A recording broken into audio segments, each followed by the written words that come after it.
Let each one give just as he has purposed in his heart, not grudgingly, nor out of necessity, for God loves a cheerful giver. Father, thank you for the living grace that you blessed us with. I pray that we would be wise stewards of it toward Faith Bible Church. In Christ's name I pray. Amen.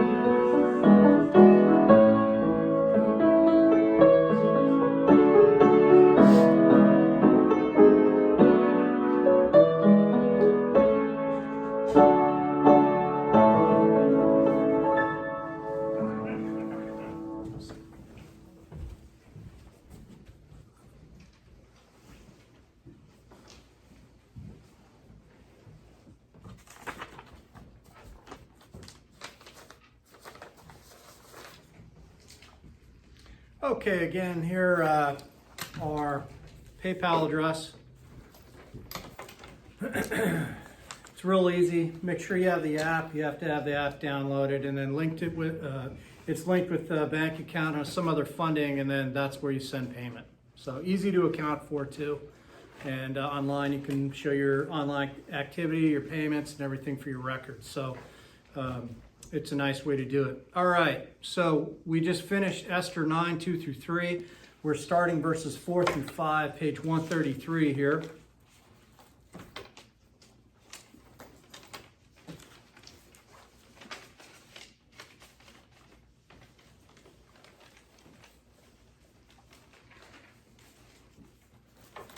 And if you missed first hour, it's strong and suggest you view it on YouTube or whatever, dealing with anger, hatred, that type of thing, because there's a lot of appropriate points for our current age right now, current time, and how the believer should not be involved with many things that believers are nowadays, as we will see. All right, Esther 9, 4 through 5 here. We continue. Indeed, Mordecai was great in the king's house, and his fame spread throughout all the provinces, for the man Mordecai became greater and greater. Thus the Jews struck all their enemies with the sword, killing and destroying, and they did what they pleased to those who hated them. They're rather graphic here, but self-defense, self-preservation. The analysis of verses 4 through 5 here. 1. Many Persian officials gave assistance to the Jews out of fear or dread of Mordecai. We see this in verse 3, of course, we just finished, that they actually, they just weren't on the sideline now. Some of them, perhaps, enemies that had planned on attacking the Jews, and now, based on what happened with Mordecai and everything, they changed their mind so that some would stand on the sidelines, but actually some were helping Mordecai now, being assistants in helping the Jews. So this was out of fear or dread. Now, fear of the Jews, and particularly Mordecai, was a strong motivator to cooperate. Other than Xerxes or King Ahasuerus, Mordecai was the most powerful man in the empire. At times, dread or fear motivates an individual to act in a positive direction. 1 Samuel 11:7. We talk a lot about fear of the Lord, or we have, and some of this fear has to do with honor, respect. When you're a God-fearer, it doesn't mean you're cowering and emotional fear at in the presence of God. That's not it. When we look at it in that respect. However, in this case, you do actually have actual emotional fear of Mordecai and the Jews that have come upon many individuals. And at times, that emotional fear can actually be the catalyst that moves you in the right direction.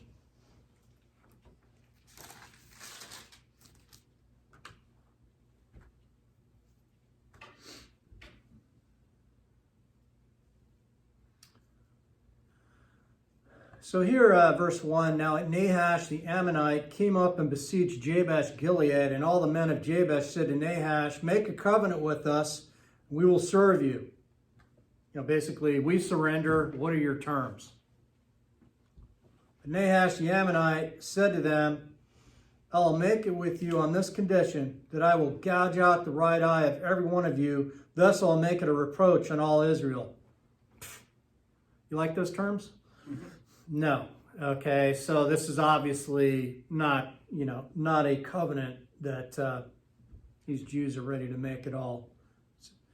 And the elders of Jabesh said to him, let us alone for 7 days, that we may send messengers throughout the territory of Israel. Then if there is no one to deliver us, we will come out to you. Then the messengers came to Gibeah of Saul, and spoke these words in the hearing of the people.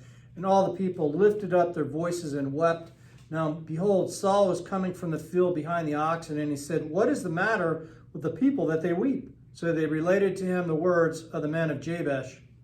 Then the Spirit of God came upon Saul mightily when he heard these words, and he became very angry. And he took a yoke of oxen and cut them in pieces and sent them throughout the territory of Israel by the hand of the messengers, saying, whoever does not come out after Saul and after Samuel, so shall it be done to his oxen. Then the dread of the Lord fell on the people, and they came out as one man. So they saw this as a sign, this is not good. So they're actually in fear. There's some emotional fear. They had the option to stay home if they wanted to, not participate. Well, you could do that, but know that if you did that, then this would happen. And so there was a real fear. And so this motivated the people to come out and obviously defend the inhabitants and go against the Nahash, the Ammonite. So you do have some very real fear here.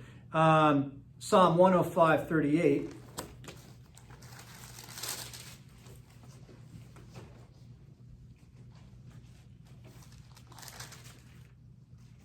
So here, this is speaking of the plagues upon Egypt. The psalmist here recounting these miracles, all the discipline that came upon the land because of this Pharaoh's. It was primarily one person, this Pharaoh. And he said no, repeatedly.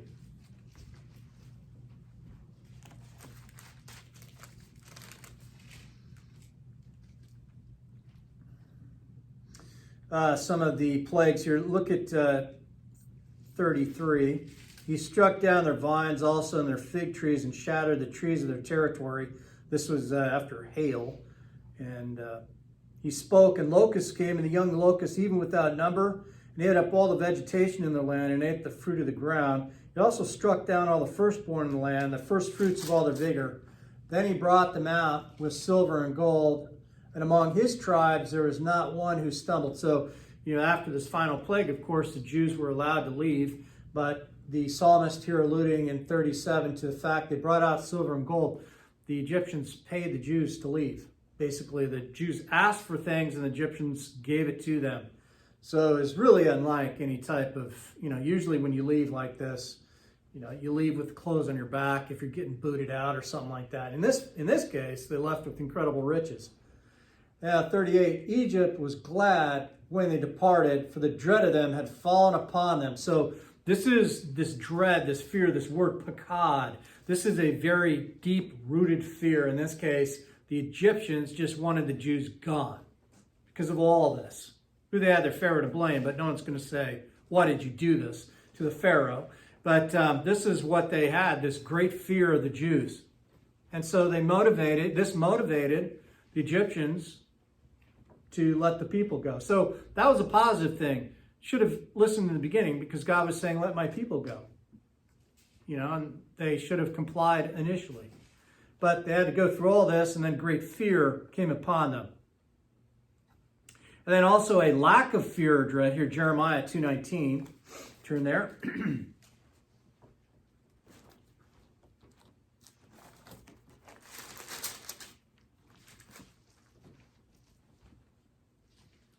So yeah, people under emotional fear, but there are those that do not fear. And this is seen as a negative thing when you look at this word, for dread and fear. That's one of the things too, when we talk about the last days, when we're talking about first hour and so forth, one of the prevailing characteristics that you do have, hatred of God, all right? And that can also be described as a lack of fear of God. And so there, in this case, there's no dread of God in our society, indeed in our world. And that will lead only to disaster. But here, Israel fell into this trap too.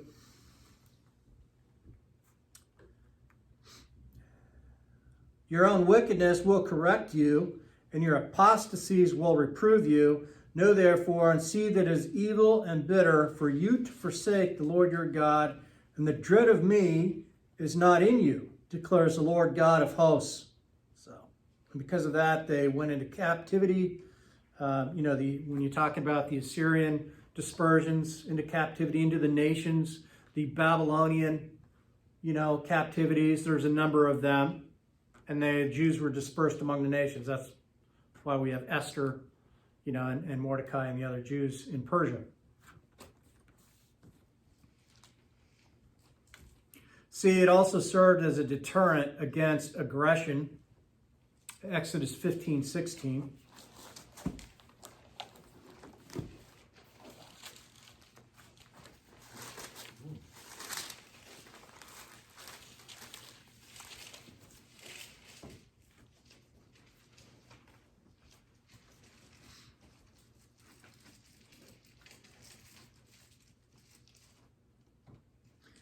So here's the Song of Moses and how it's celebrating the Lord's deliverance and provision for Israel. And speaking of when the Lord basically was going before them, again, being unstoppable, no one could, defeat them. 16, terror and dread fall upon them, speaking of the other nations that would oppose Israel. By the greatness of your arm, they are motionless as stone, until your people pass over, O Lord, until the people pass over whom you have purchased. So we see actually in 15 is talking about the chiefs of Edom were dismayed. This is a word too for intense fear. The leaders of Moab, trembling grips them. All the inhabitants of Canaan have melted away. And this is all because of God and what he does. But this was just God acting according to his promises to the Jews. He said, I will go before you. Basically, when God is going before you, there's no one that can really legitimately oppose you. So it served as a deterrent against aggression. When God went before, there was such a fear and dismay and terror, really, that no one wanted to fight the Jews. So this served as a deterrent. D, furthermore, it is experienced by those who reject God. Deuteronomy 28:65. This is where, again, you're a positive believer and there's an incentive for being positive. There's an incentive for staying on the straight and narrow and not rejecting God. For one, who wants to be in terror? Who wants to be in these situations that are described here for disobedience?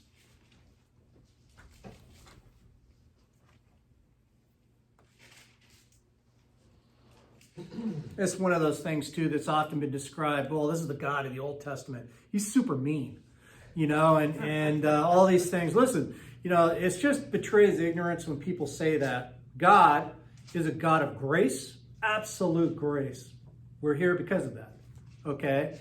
And he has absolute righteousness, absolute justice, and because of this, he has to judge those peoples, nations that transgress his will, that disobey. And it's not like he doesn't give many chances to comply because he is a God of grace. But people have to understand that he has an absolute standard. He doesn't just go on and on and on and allow us to do whatever we want to do without at some point there being a stopping point. And he puts a stop to it. And so that's what he clearly outlined to the Jews. He let them know, as part of the covenant, you are willfully, voluntarily entering into this. So know this, that if you obey me, all these great blessings. If you disobey me, all this cursing. And so in a sense, too, it does come upon the believer that disobeys God and not necessarily that all these plagues and everything will come upon you. That's not it in principle. God will have to judge the individual that transgresses his will, but he also will give the individual grace. It's a complete package with God. It's not unfair. He doesn't err too far on the, if you will, too far on grace or too much judgment. No, it's all perfect. He's perfect. So however he treats us, but we have absolute principles that we have to pay attention to. It doesn't depend on what you think is right. It's what God says is right. And among those nations you shall find no rest, and there shall be no resting place for the sole of your foot, but there the Lord will give you a trembling heart, failing of eyes, and despair of soul. So basically a miserable existence. And they bring it upon themselves by their disobedience. We might say self-induced misery. That's exactly what you have here. So your life shall hang in doubt before you, and you shall be in dread night and day, and you shall have no assurance of your life. In the morning you will say, would that it were evening. And in the evening you shall say, would it that it were morning, because of the dread of your heart which you dread, and for the sight of your eyes which you shall see. So again, we have this miserable existence. Those who reject God can expect this type of thing. Especially those who are confronted with the reality of the Lord's second advent. The nations, Micah 7:16.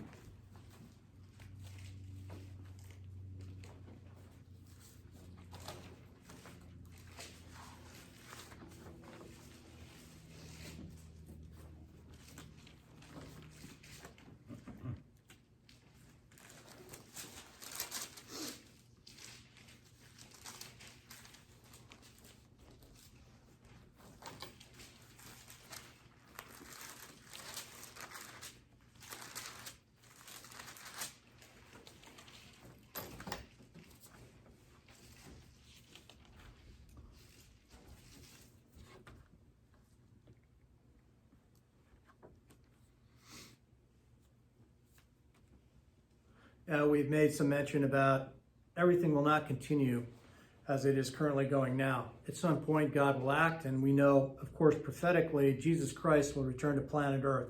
When he does, that is when, what we refer to as Armageddon and all these different things. Christ will reckon with his enemies, but when he judges the nations, this is something that will produce incredible terror among the nations. Such will be his presence. And as I mentioned, Second Advent, actually, we are with them. The church comes back. Nations will see and be ashamed of all their might. They will put their hand on their mouth. Their ears will be deaf. They will lick the dust like a serpent, like reptiles of the earth. They will come trembling out of their fortresses to the Lord our God. They will come in dread. They will be afraid before you. So regarding the nations, this is this word, goy, plural, goyim. So this is all the Gentile nations, and this is not something that has occurred. Obviously, when you study this, it's prophetically, it's something in the future. And specifically, Christ himself judging the nations. And it is when it's talking about licking the dust like a serpent, like reptiles of the earth. Where are they? Close to the earth. In other words, basically as far down as you can go, humiliated, humbled, absolutely in terror. Crawling, like being pictured as crawling to the Lord who is going to judge them. Such are the nations, the most powerful nations. This will happen. It is part of, and we will look at this again in the future, the day of the Lord. The day of the Lord isn't just a 24-hour period. Necessarily, it depends on the context. The day of the Lord refers to a period of judgment. In many cases where there will be a reckoning. Nations will be judged. And for their evil and what they do. No one escapes. And that includes the United States when we look at it prophetically. Just logic will tell you, right? A nation that embraces evil, what happens to them? Well, when we look biblically, God judges them, period. There are no exceptions. I'm not aware of one. Maybe you are. I don't see one. At a certain point, either you turn around, like Nineveh is a great example. They turned it around, God spared them. But in the end, they went back to their pagan ways and they were destroyed.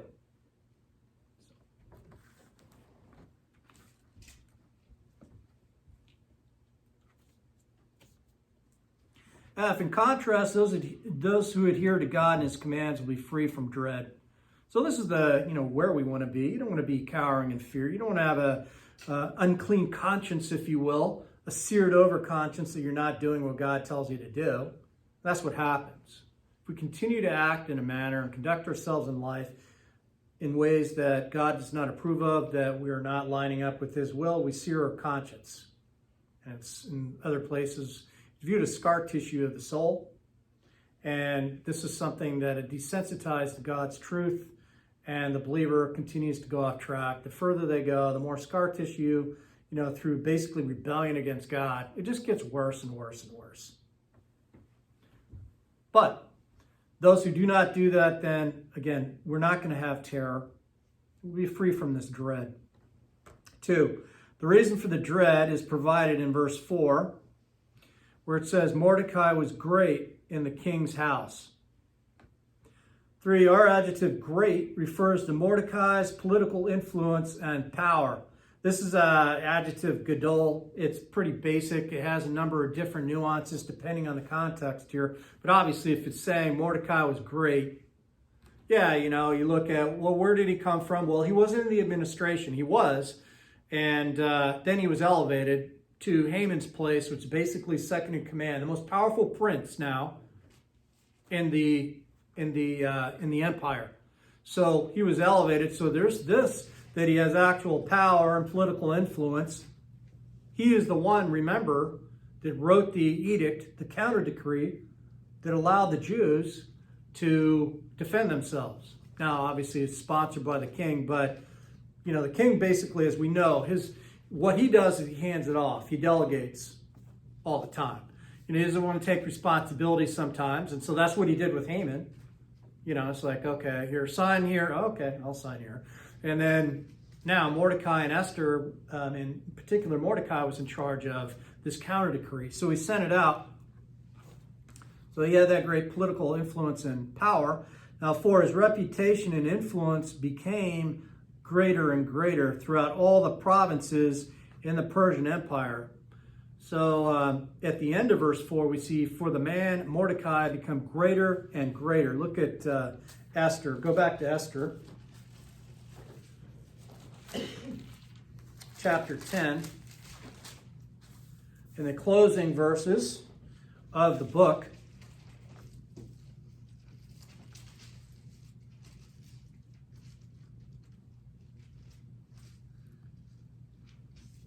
And all the accomplishments of his authority and strength, and the full account of the greatness of Mordecai, to which the king advanced him, are they not written in the book of the Chronicles of the Kings of Media and Persia? So this was actually recorded. Of course, like everything was, they were strict record keepers, and Mordecai's advancement, his elevation, all of this was recorded. Part of historical fact, as a matter of fact.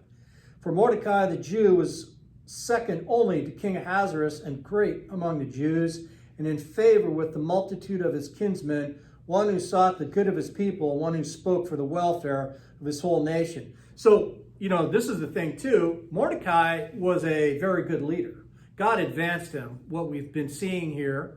And Mordecai was faithful, and so God advanced him and put him in the right place at the right time, as he did with Esther as well, all to suit his purpose and to protect the people. But you see here that Mordecai had a very beneficial influence upon the nation. He wasn't just a power-hungry person like Haman was. He actually had the power, but he sought the good of the Jews, his own people, but also sought the good of the whole nation. So that's the mark of a good leader. You don't serve self. Okay, you don't constantly seek to better self. You are a servant, even though you might occupy a very powerful position in leadership. You're a servant of the people. If your attitude is let them eat cake, that's a big problem. Doctrinally, if you have a callous disregard for the people that you rule, which Ahasuerus did in many cases, or like what we just talked about here, the Pharaoh of the Exodus. He had a callous disregard of his subjects. Terrible ruler.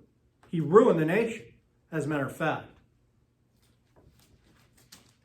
So here we see Mordecai, though, advanced, and he became greater and greater. And again, not only do you see God behind protecting the people, of course, but you see God behind the promotion and the honoring of Mordecai for what he did as well. 5, God was protecting and blessing his people through promoting Mordecai. 6, it is likely the author is drawing a parallel between the deliverances of Moses and Mordecai. Exodus 11:3. Turn there.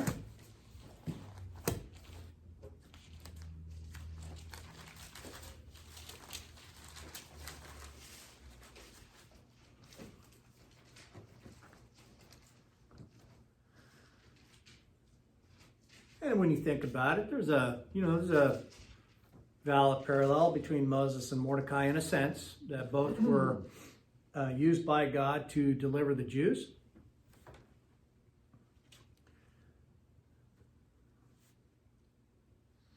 And regarding Moses here, you see, the Lord gave the people favor in the sight of the Egyptians. Furthermore, the man Moses himself was greatly esteemed in the land of Egypt, both in the sight of Pharaoh's servants and the sight of the people. So God caused this influence as well, bolstered his position, if you will. As he did with Mordecai. 7, apart from political power and influence, greatness is achieved through faithful obedience to God and his plan. Like we were talking first hour, right? Great baseball players, Hall of Fame. You have to be great. You can't be a decent player and make it into the Hall of Fame. By definition, the Hall of Fame. You're a great baseball player. So we have certain standards that are argued about, but there's certain standards that should be elevated because not everyone gets in there. And now here you see there's those definitions, but now for greatness here, for individuals from the divine viewpoint, what does that mean? And that's, again, something we have to consider. Because truly those from the, some of the people like in Hebrews 11, the superheroes of the faith, some of those individuals that they're anonymous. They lived in holes in the ground and they, just died as anonymous martyrs. They're viewed as great. We don't even know their names. So from the cosmic viewpoint, how great are they? They're anonymous. They're nothing. No, from God's point of view, precious is the life of the saints in the eyes of God the Father. And those who die for their faith, God doesn't ever forget. He obviously knows, and they are great in his eyes. That's the ultimate sacrifice there. Acts 7:22.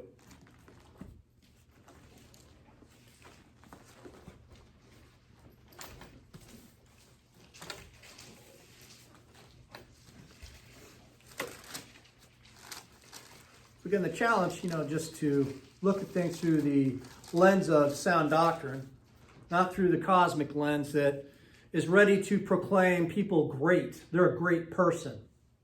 Or, okay, why?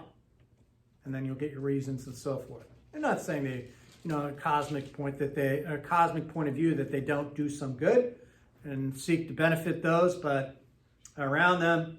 But really, we need to be looking at the divine viewpoint, because the worldly definitions of greatness falls way short of what God requires.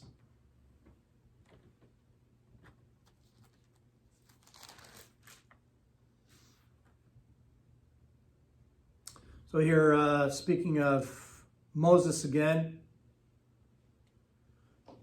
verse 20, and it was at that time that Moses was born, and he was lovely in the sight of God, and he was nurtured 3 months in his father's home. And after he had been exposed, Pharaoh's daughter took him away and nurtured him as her own son.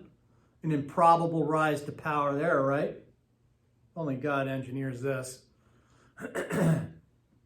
This is improbable as the rise of Esther from nowhere to elevated the queen out of all those, individuals. Anyway, 22, and Moses was educated in all the learning of the Egyptians, and he was a man of power in words and deeds. So from the, here's the thing, we understand Moses was a great believer from the divine viewpoint, but also interesting, he was the total package, if you will, because from the Egyptian perspective, he was highly educated and well respected and very powerful, obviously, as he would have been. Well, if you were next in line to be Pharaoh, so you had a great deal of power.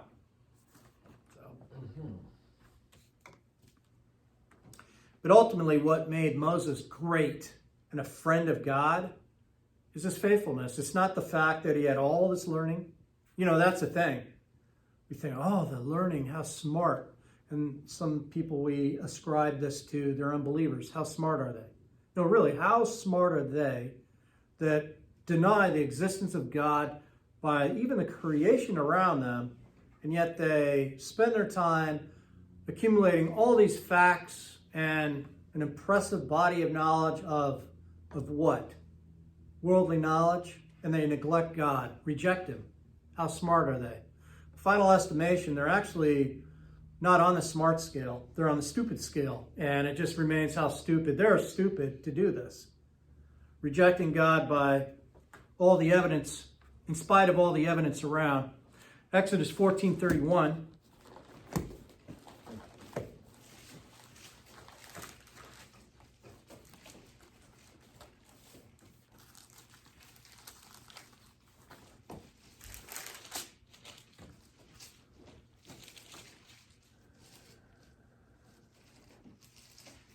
So after we had just dealt with the Song of Moses, but this was previous when God wiped out the Egyptians, and actually, Moses had indicated, stand back and watch the deliverance of the Lord. And while God drowned the Egyptian army. 30, thus the Lord saved Israel that day from the hand of the Egyptians, and Israel saw the Egyptians dead on the seashore. When Israel saw the great power which the Lord had used against the Egyptians, the people feared the Lord. They believed in the Lord and his servant Moses. Just the fact that he's described here, his servant Moses, of course, Moses is writing this under inspiration, this part, servant. So Moses was first and foremost, what made him great was that he was a servant of God. Not that he was highly learned, and by the way, the Egyptians knew a lot. Great information. They're actually doing surgeries and all kinds of different things that in ancient Egypt. Now, in Moses' day, again, one of the most advanced civilizations around, if not the most. Yet that wasn't what was really great. Numbers 12:6.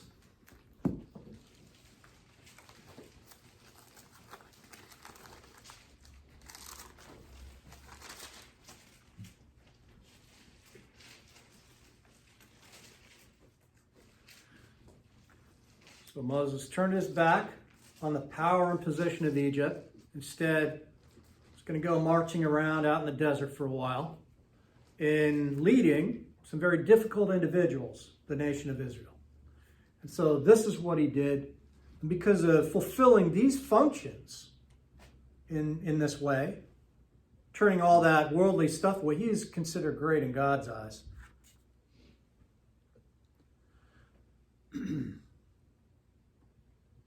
As Aaron and Miriam found out when they challenged Moses, some little jealousy there. Why does Moses get all the credit? Well, because God designed it that way. This is God's will. And so they thought they'd take matters into their own hands. And they said, actually in verse 2, and they said, has the Lord indeed spoken only through Moses? Has he not spoken through us as well? And the Lord heard it. Of course, the Lord heard it. Now the man Moses was very humble, more than any man who was on the face of the earth. And suddenly the Lord said to Moses and Aaron and to Miriam, you three come out to the tent of the meeting. So the three of them came out.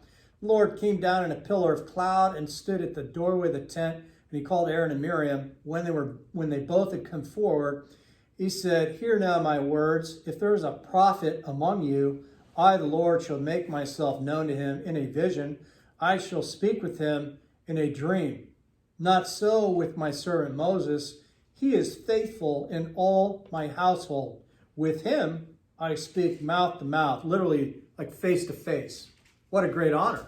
Because normally if you're a prophet, as God is saying here, a dream or a vision, that's how you get your divine revelation. A dream, vision, that's how the divine information was revealed then. Again, what we're looking at, the communication of doctrine before the canon of Scripture was complete. And prophetically, this is how God operated. But here, he's basically, when speaking to Moses, he said, "I speak mouth to mouth, even openly, not in dark sayings, and he beholds the form of the Lord. Why then were you not afraid to speak against my servant, against Moses?" So it lets you know what God considers, how God esteems Moses, and how faithful.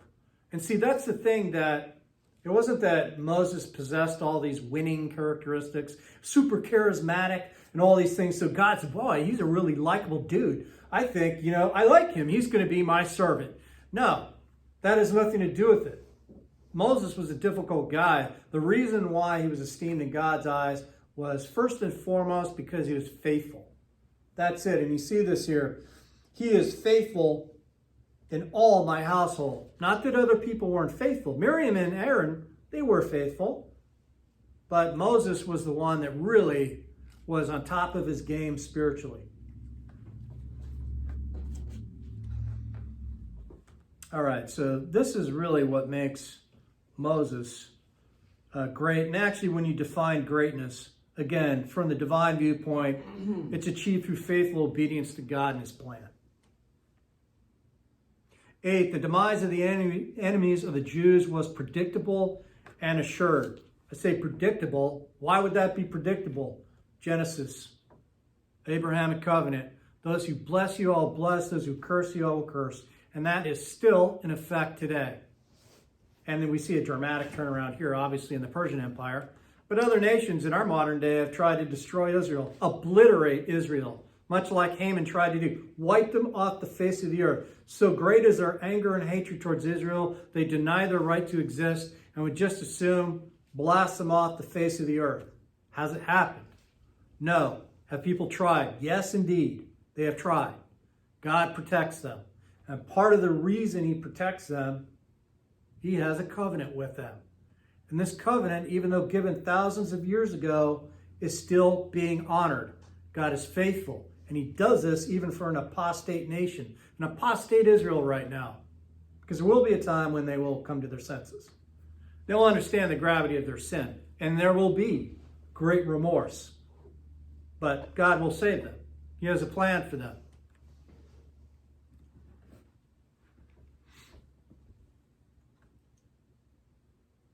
In the meantime, again, don't buy into anti-Semitism of the last days. There's a lot of it. So, and I'm aware of certain so-called conspiracies about the Mossad being all levels. Mossad is this Israeli secret service, being all levels and influencing. I just heard a guy say this the other day at the physical therapist, and it's like unbelievable. All levels of society is being ruled by Mossad. So I wanted to take a marker and write on him, anti-Semite, exclamation point. Why would you say it? And the tone is such that it's like, man, it's like I want to move away from that person. I don't want to be around that person that's doing that. We should not buy into that. And there is, you say, well, why would I bring that up? There's a lot of believers that think various things about the Jews because they're an apostate nation now. Yes, they're apostate, but God still has a plan for them. They're still in God's plan. He has not booted them. He has temporarily set them aside. That's it. But those who bless the Jews, God blesses, and those who don't need to watch out. Individuals and nations. So the demise of the enemies, point 8, of the Jews was predictable and assured. Because God was going to make sure too that they would be punished. Haman would be punished. Those who hated the Jews would be punished. and the Jews would be delivered.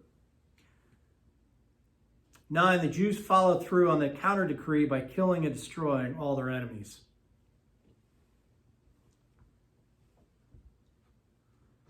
10, the phrase, they did what they pleased, connotes complete mastery over those who hated the Jews. In reading some of the things about this passage, people will go, well, they did what they pleased to those who hated them. And some people take that mean maybe there was torture and somehow lending a negative connotation to this. Now, we don't know. Now, were certain things abused? Yeah, likely. Were there people tortured? Probably. Okay, this is warfare. But by and large here, this is not what this means. That it's not implying torture or whatever. The Jews could just make sport of all their enemies. That's not it. Like Saul, right? When he fell in battle at the end of his life, why did he fall on his sword? Because he was living a miserable life. He just didn't want to. Yeah, he was living a miserable life. The reason he did this so that he wouldn't be caught. Why? Maybe they could save him and bring him back to health or whatever. The Philistines? No, they would have tortured him to death and prolonged his life just so that they could torture him and have fun. And so, have their way with him. But that's not what you have here. That's not what's implied. It's the fact that the Jews had complete mastery of their enemies. They could do whatever. They're absolutely imperious in this. Nehemiah 9:24.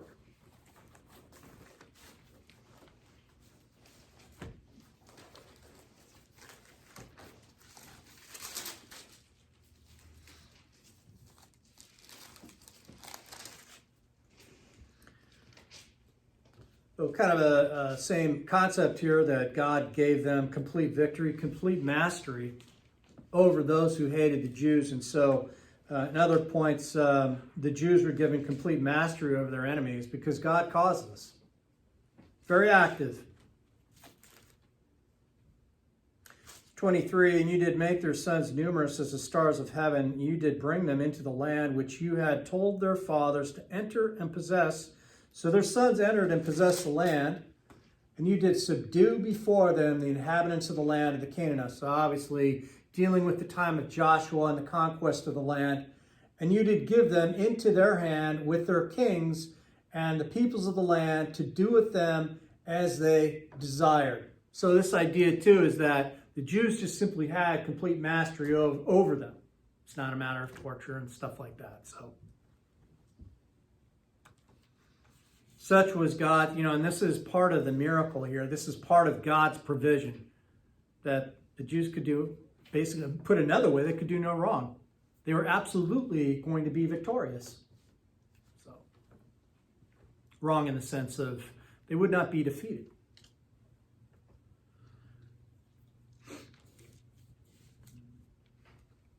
Eleven, our understanding of the text precludes the settlement of vendettas. 12 rather pertains to those who initiated violence against the Jews. And that's the key. Those who initiated violence, those who took an active stand against the Jews, were acting to harm them. That is what you have here. All right, this is where we're going to stop. We'll pick this up on Wednesday. And in the meantime, think about this. Where we talked about first hour 2, anger, hatred, you have all these things.